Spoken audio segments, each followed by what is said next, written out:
Hello and welcome to Top Story. Today we look at the complex legacy of Yasser Arafat, the iconic Palestinian leader who died 3 years ago.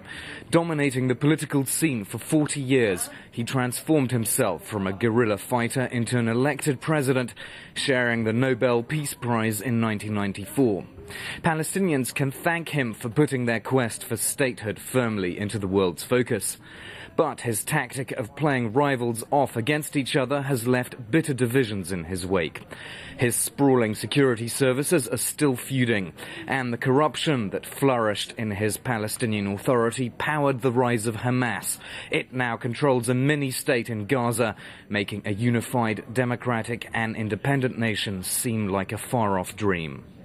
Well, to discuss those issues, I'm joined now by Jean-Pierre Filiou. He holds the Middle East chair at the Institute of Political Studies here in Paris. Professor Filiou, thank you very much for joining us on Top Story. We remember these images of outpourings of emotion when Arafat died. How do Palestinians see him now, 3 years later?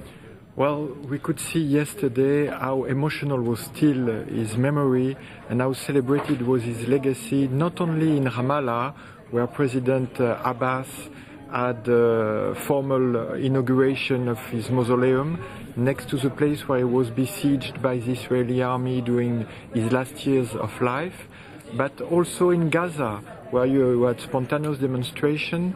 And today will be very crucial because Fatah supporters are going to defy Hamas to make a march to honor Arafat's legacy.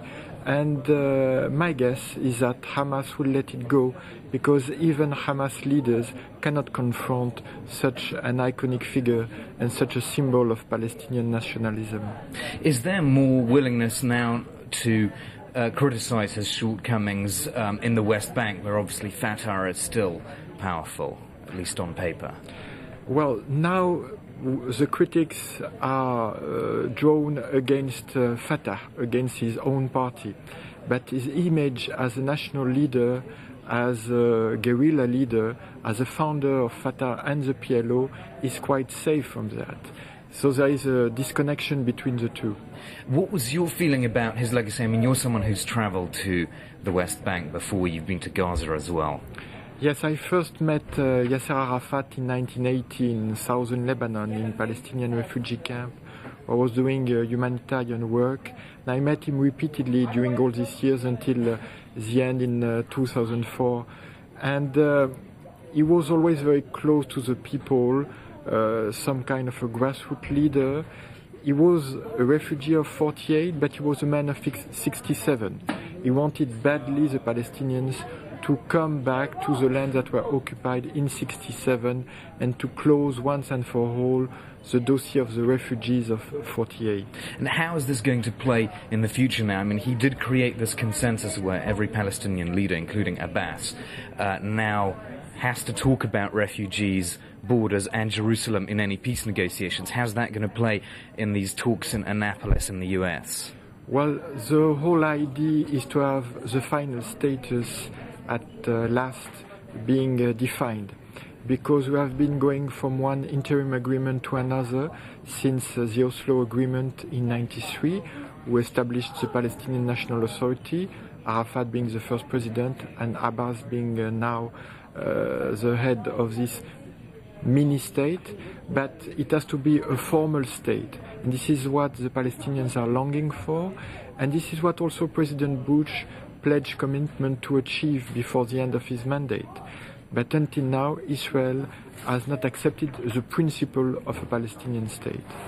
Well, it has officially, has it not, accepted the two-state solution? Well, the two-state solution vaguely defined, but the idea being that the security of Israel is more important than a Palestinian statehood and should be a consequence of the establishment of the Israeli security, while of course a lot of people even outside of the region consider that the Palestinian statehood is the best guarantee for Israeli safety. Let's just go back to Arafat for a second. One of the key Western demands was that he would reform his security services. And his legacy is divisive, isn't it, in the sense that these services are still splintered and it's been very hard to reform them for Mahmoud Abbas.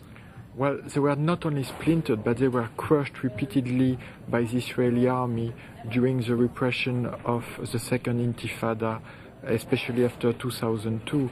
So they are not only divided, but they are quite weak. And the fact that the territory of the West Bank, where they are now active because they have been expelled from Gaza by Hamas, the territory of West Bank is so divided into tiny micro-states that it's very difficult to have unity coordination between the different security services.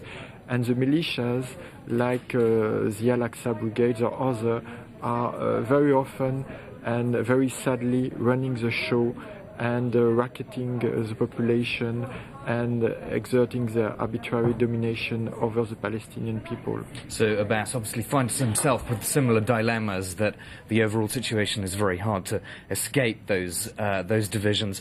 I should just say, for the sake of viewers, that my guest Jean-Pierre Filiot has written a book about Arafat and Mitterrand here. It's called Mitterrand and Palestine from 2005. Someone who was closely involved with President Arafat's politics, not politically in the sense that you met him many times. What sort of a role did France play in those years, and what role will it play now in the new administration with Bernard Kouchner?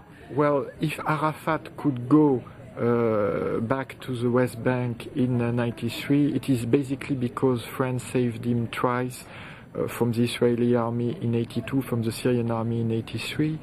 And today, well, we heard recently the American ambassador in Paris praising, quote-unquote, France's diplomatic genius in the Arab world. So let's hope that a new kind of coordination could occur and, of course, help a diplomatic move, a dramatic move towards Palestinian statehood. Okay, thank you very much for that. Thank you. Jean-Pierre Filiot from the Institute of Political Studies here in Paris, talking about Yasser Arafat's complex legacy. Do join me at the same time tomorrow for another edition of Top Story. And meanwhile, do stay tuned to France 24.